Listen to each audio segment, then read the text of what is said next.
If you could wish for anything, what would it be? Money? Fame? Love? Maybe something more altruistic, like world peace, an end to poverty, or perhaps you just don't care, and life is already fun enough. Probably not. Wherever you're coming from, I'm sure everyone has an answer. Everyone wants something, either for themselves or for someone else. But how far would you be willing to go for that wish? Could you fight? Could you kill?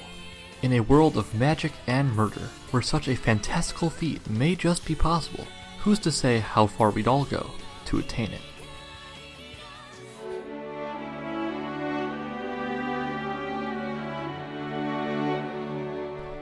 Every 60 years, the Holy Grail, the omnipotent wish-granting cup itself, selects 7 mages to be masters, and bestows onto each one servant, a legendary figure from the past resurrected into modern day. The 7 masters, alongside their servants, fall into an explosive death match, as the last mage standing is rewarded with one wish from the Holy Grail. Fate Zero chronicles the 4th such Holy Grail War, centered in Fuyuki City, Japan. The masters in this conflict range from students to priests to trained assassins, while the summoned servants span a wide breadth of history, including the likes of King Arthur, Gilgamesh, and Alexander the Great.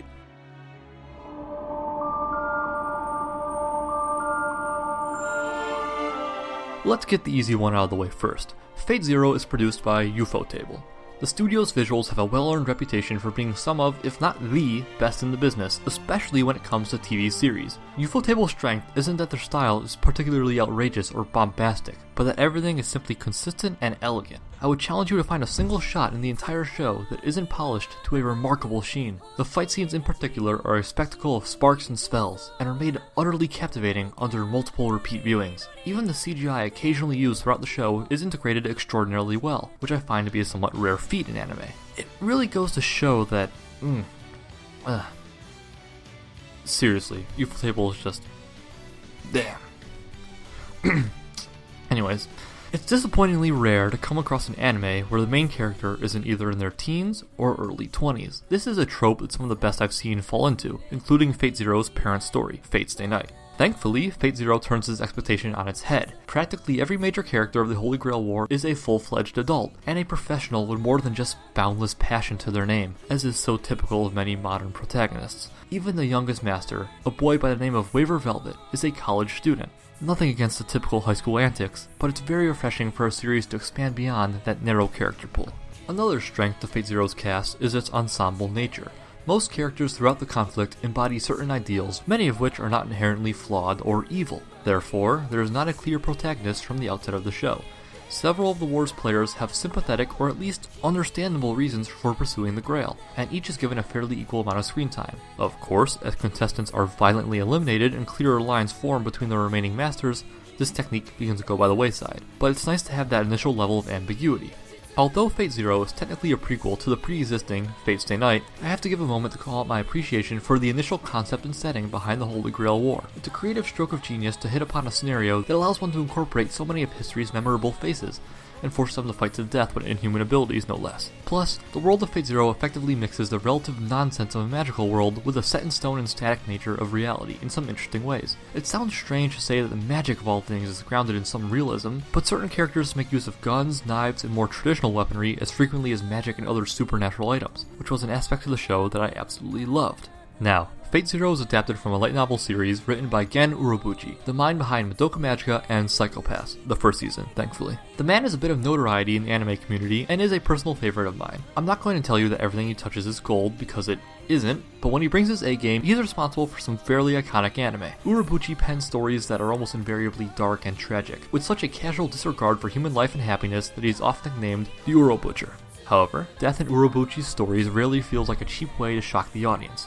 Rather, to me, he excels at creating deaths with meaning, tragic situations that stay fresh in the viewer's mind long after the episode itself has concluded.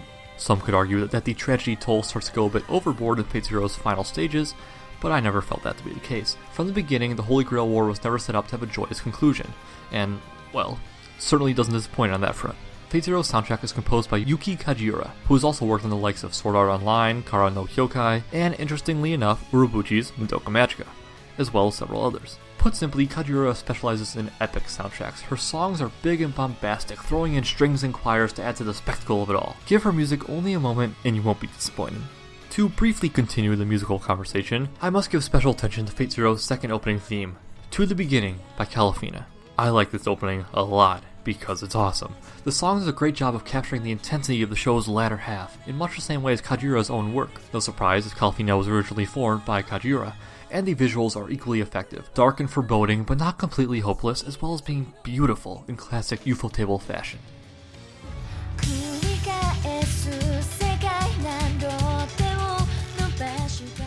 Perhaps ironically, the large nature of Fate Zero's ensemble cast can be problematic. With the Servant Master pairs alone, Fate Zero has a cast of 14.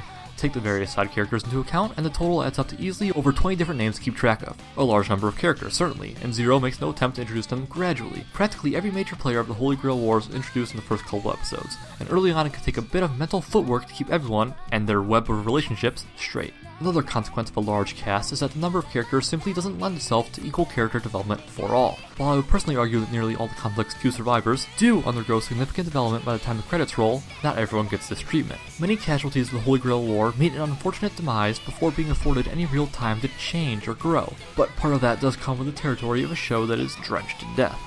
I say drenched in death, but it frankly takes Fate Zero a while to get to that point. For much of the show's first season, there aren't many lasting consequences to the interactions between Servant and Master.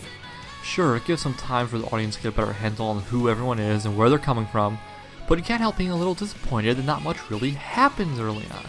There's a lot of setup for the stellar second season, but not a lot of truly significant events in their own right.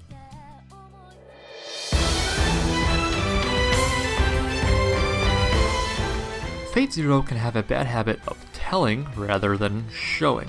The entire double-length first episode is pretty much one big 50-minute exposition bomb, trying to shove as much information about the Holy Grail War and its contestants onto the audience as possible, so it doesn't have to bother with such explanation later on.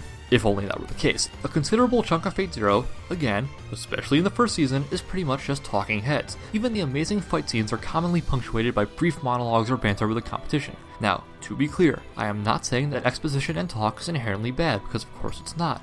A show with no talk is hardly any better than a show plagued by it. However, Fate Zero sometimes struggles to find the happy medium between action and dialogue, often to its detriment.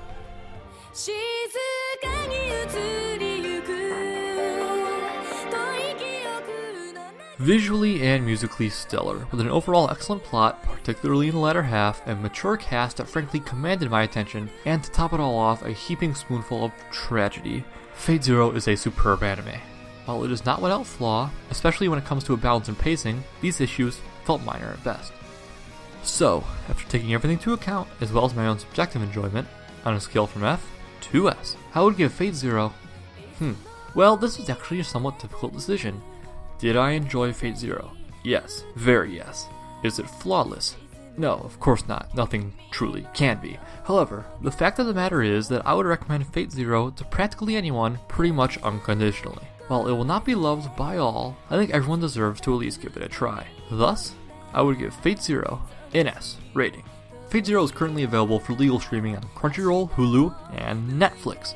It is worth noting that the dub is only available through Netflix, and that Fate Zero's voice acting is more than competent both subbed and dubbed. But if you plan to watch other entries in the Fate series, such as Fate Stay Night, I would recommend watching Fate Zero subbed, chiefly because not all Fate media has yet been dubbed.